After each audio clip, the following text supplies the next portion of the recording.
Je corrige l'exercice numéro 23 de la feuille de trigonométrie, c'est le dernier exercice de la feuille.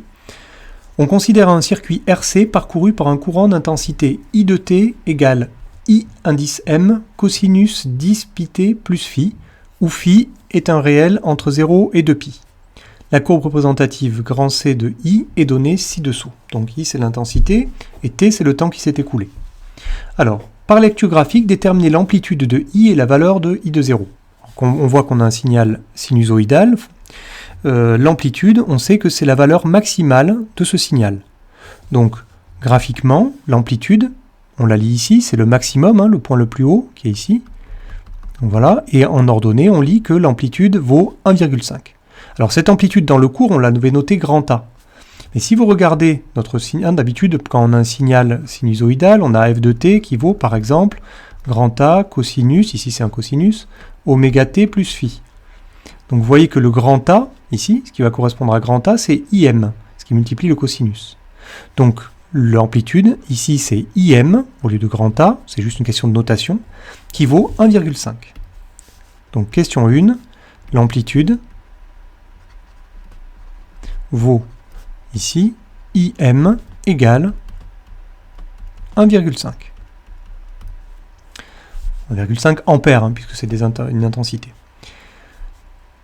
La valeur de I de 0. Alors I de 0, graphiquement, c'est tout simplement l'image de 0. Donc graphiquement, c'est la valeur de Y, c'est-à-dire de la valeur de l'intensité, lorsque 0 secondes se sont écoulées, lorsque X égale 0.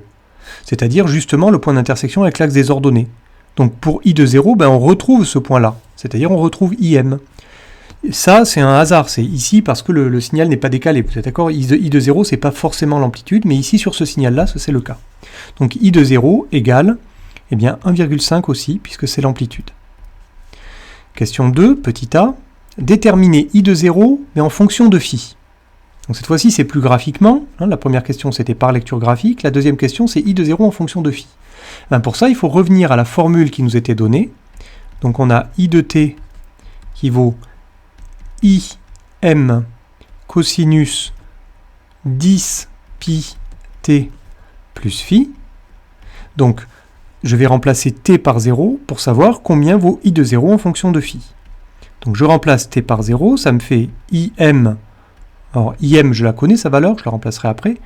Cosinus 10 pi fois 0, 10 pi t, ça veut dire 10 fois pi fois t, plus phi. Et maintenant, je vais remplacer. IM, je sais que c'est 1,5, d'après la question A, enfin d'après la question 1, pardon. Cosinus, puis 10 pi fois 0, ça se simplifie, il reste simplement phi. Donc voilà la formule qui était attendue. I de 0 en fonction de phi, I de 0, c'est tout simplement 1,5 fois le cosinus de phi.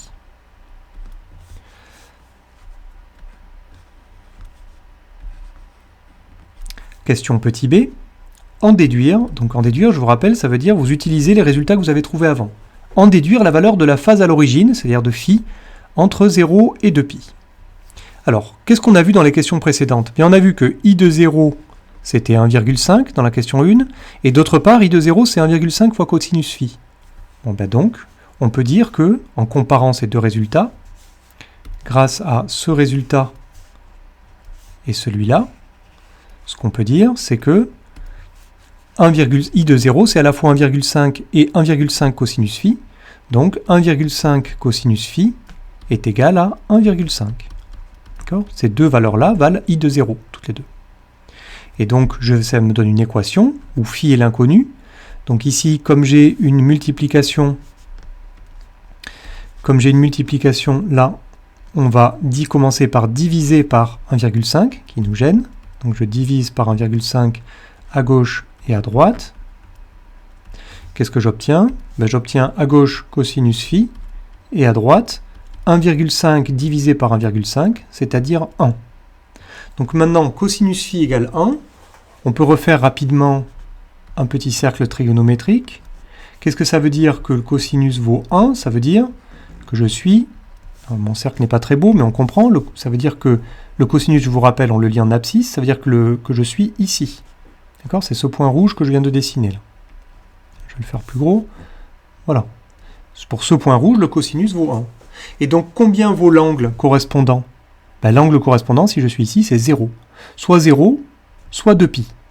Alors, si vous regardez l'énoncé, ici, soit 0, soit 2π, soit 4π, soit moins 2π, etc. Un multiple de 2π en tout cas. Or, si vous regardez les instructions, phi ne peut pas être égal à 0.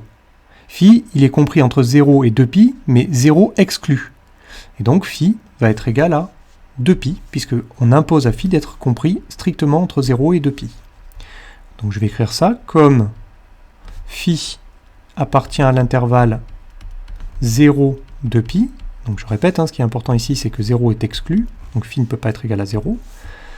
Eh bien, on a phi, la phase à l'origine, qui vaut 2π. Petit c, donner la formule finale de la fonction i. Donc i de t, si vous regardez votre formule qui était là, ce qui était inconnu, c'était im et phi. On va remplacer, on a trouvé les deux valeurs. Finalement, i de t est égal à im, on a dit c'était 1,5, fois cosinus oméga, c'est 10π, donc 10π t plus 2π. Voilà la formule de notre fonction intensité. Alors là, ce serait facile de vérifier que c'est correct. Par exemple, si vous allez sur GeoGebra, vous tapez la fonction 1,5 cosinus 10πt plus 2π, et vous vérifiez que vous obtenez bien la courbe qui vous est donnée ici.